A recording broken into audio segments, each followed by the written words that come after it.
If you're at a point with YouTube where you're seriously thinking or considering the idea of quitting, just pause for a second and don't quit yet, because chances are it's extremely likely that the reason you want to quit isn't actually because YouTube doesn't work for you. I really do not believe that. In fact, it's probably because you're either looking at the wrong results or you're building the wrong type of channel, and that's why YouTube's not working for you. And once you see this differentiation, clearly everything will change for you. I've seen it over and over again. I've worked with over 100 creators and helping them grow on YouTube. Creators grind for months, sometimes even years, and then they just disappear. And kudos to them for trying so long. But the sad part is most of them quit for reasons that could have been completely avoided or solved, which is why I want to break this down into the 3 big reasons that I see most often as to why people quit. And more importantly, if you're in one of these phases or pillars that we're going to talk about, how you can get through it and actually overcome it so you don't need to quit and you can experience the power of YouTube when it works for you. So the first thing I see most often as to why people quit is usually because they're not getting views or subscribers. And this is by far, as I said, the most common reason, right? You're posting, you're editing, you're showing up, great job, right? But the problem is nothing seems to move. Like nothing you're doing is making the needle move, and it's demoralizing. But here's the thing, the problem usually isn't you, as I said. The problem is that you're not playing the game right, or you're playing the game blind, because YouTube's not about uploading and then just hoping that the algorithm will magically bless you with views or subscribers. That is not how YouTube works, which is why what I'm about to tell you, if you take anything away from this video, take this.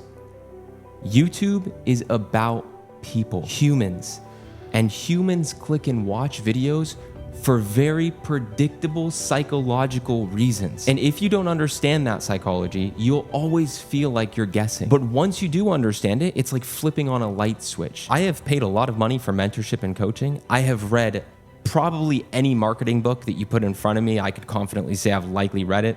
Business books, you name it.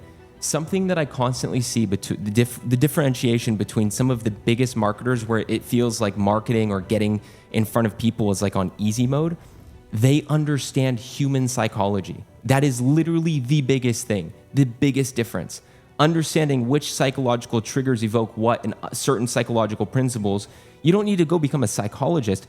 Just understand human psychology in terms of how they view content and in terms of how they buy things and certain common triggers, right? Like novelty and the psychological principles behind that.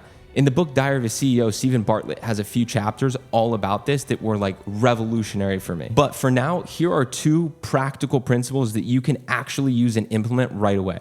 The first one is using curiosity gaps, because the brain hates open loops. In psychology, this is referred to as something called the Zeigarnik effect. And it's what Netflix or other streaming sites often use at the end of a TV show or movie to make you want to watch the next one. They evoke or have a cause of an open loop. They implement an open loop. They leave it on a cliffhanger. That's probably the best term that you would recognize that at. But this is stemmed from a psychological principle called the Zeigarnik effect.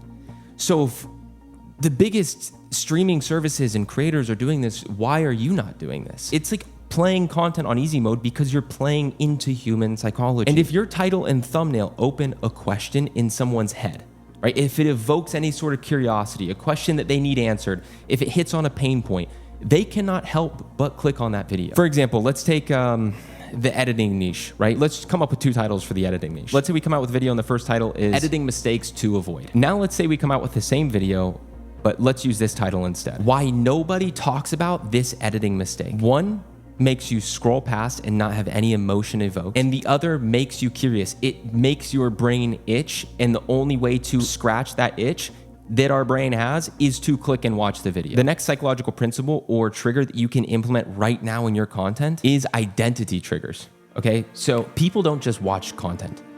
They watch content that reflects who they are or who they want to be. So instead of making again, with the editing niche as an example, 10 editing tips video. Frame it as how pro editors edit 10 times faster, right? By doing this, you're signaling an identity that they want to achieve. You're speaking to who they want to become.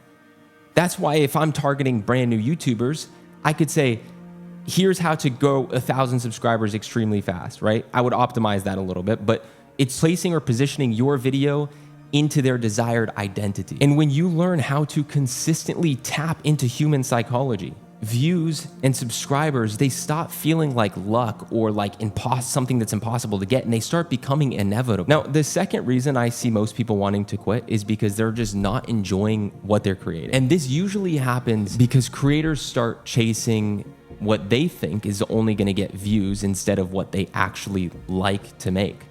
And this is one of the biggest traps that I have seen creators fail in several times, because even if it works at first, you'll build yourself into a prison.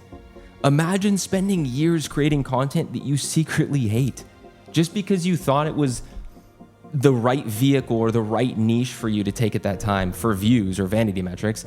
That's burnout waiting to happen. Now, the solution to this is to reevaluate your content. And when you do so, you need to find synergy between three things: what you love or what your passion is, what creates impact in your eyes or what's the purpose, and thirdly, what you're actually good at or your skill. And this is where the Japanese concept of ikigai comes in.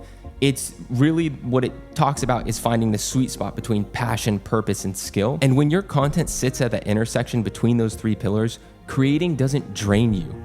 It will begin to fuel you. It'll begin to become one of your favorite activities that you do for yourself and for your business. Now, one exercise to help with this specifically: sit down and write 3 lists on a piece of paper. 1, topics you could talk about for hours without getting bored. Write down all of those. The second list, write down all the skills that you've built that actually can help people. And then third, write down all the problems that you care about solving for others. And then where those lists overlap with each other, that's your YouTube channel. That's your niche. That's what you talk about. Now, the last reason I see creators quitting is because of burnout. And yes, it's extremely real. YouTube can feel like an endless treadmill. More uploads, more ideas, more editing, more metrics, more hate, you name it. But the thing is, most burnout doesn't come from the work itself, usually. What it happens is it usually comes from doing the wrong work.